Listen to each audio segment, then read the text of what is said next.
ধরতে পারি। আমি আসলে এখনো বুঝতে পারতেছি না, আমার এখনো বুঝের মধ্যে আসে নাই যে আমার বাবারা নাই। আমি অনেক মানুষের মৃত্যু দেখছি, হাসপাতাল চালাই না, কিন্তু আমি এরকম ভাবে চলে যাওয়া দেখি নাই।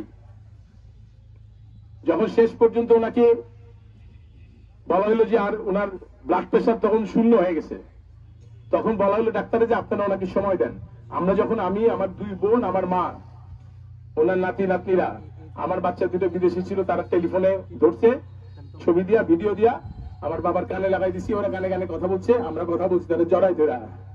ওই সময় আমার হাসপাতালের সব ওনার ছাত্রীরা এসে ঘিরা ধরছে ওনারে, নার্স, ওয়ার্ড বয়, বুয়া, আমাকে বিক্রমপুরের লোক, দলের লোক, দলের বাইরের লোক, ডাক্তার, প্রায় 100 থেকে 150 লোক 1.5 ঘন্টা বিচুদি সাহেবকে ঘিরা রাখছিল রাত্র 1টা থেকে 3:30 পর্যন্ত, এবং 100-150 লোকের কোলের উপর শুয়া উনি আস্তে আস্তে আল্লাহর কাছে চলে গেছেন।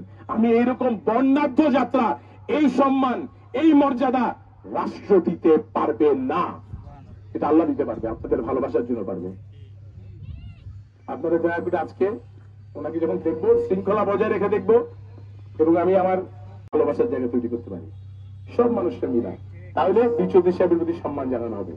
বিচৌধুরী সাহেব আজকে চলে গেছে, আমরা কি হারাইছি আমরা বুঝতেছি। যারা বিচৌধুরী সাহেবের লোকে একবার হাতে হাত লাগছে, বিজয় সাহেবের আঙ্গুল পেটের মধ্যে গুতা লাগছে কয়জনের? হ্যাঁ, এই আঙ্গুল দিয়া গুতা লাগছে না? এরা জানে আমরা কি হারাইছি, আর কেউ বুঝবো না ভাই, আর আসবে না। আপনারা তার জন্য প্রাণ খুলে দোয়া করবেন, আল্লাহ যাতে তাকে মাফ করে দেন, আল্লাহ যাতে তাকে মাফ করে দেন, তার জন্য দোয়া করবেন। উনি যদি কোনো মানুষের মনে কষ্ট দেওয়া থেকে মাফ করে দিবেন। আমরা দেখতেছিলাম প্রায় 56 বছর ডাক্তারি করছে, প্রায় 17-18 লক্ষ মানুষ রুগী দেখছে, এর মধ্যে বিক্রমপুরে বেশি। বয়স 94 বছর হয়েছিল। আল্লাহ তাআলা অনেকদিন, আমি অনেক গর্ব, আমি অনেক অহংকার করি, অনেক ভাইদেরকে দেখছি বাপরে তো এত বছর পাই না, আমি তো পাইছি। আমি এই জন্য আমি ধন্যবাদ জানাই, আল্লাহর কাছে কৃতজ্ঞতা জানাই।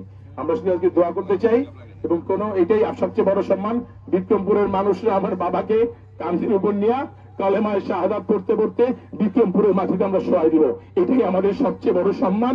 আপনারা দোয়া করবেন আমাদের পুরো পরিবারের জন্য। আর আজকে কেউ চোখ দিয়ে পানি ফেলাবো না, আমরা শুধু দোয়া করবো। সবাইকে অনেক অনেক ধন্যবাদ, ভালো থাকবেন আপনারা।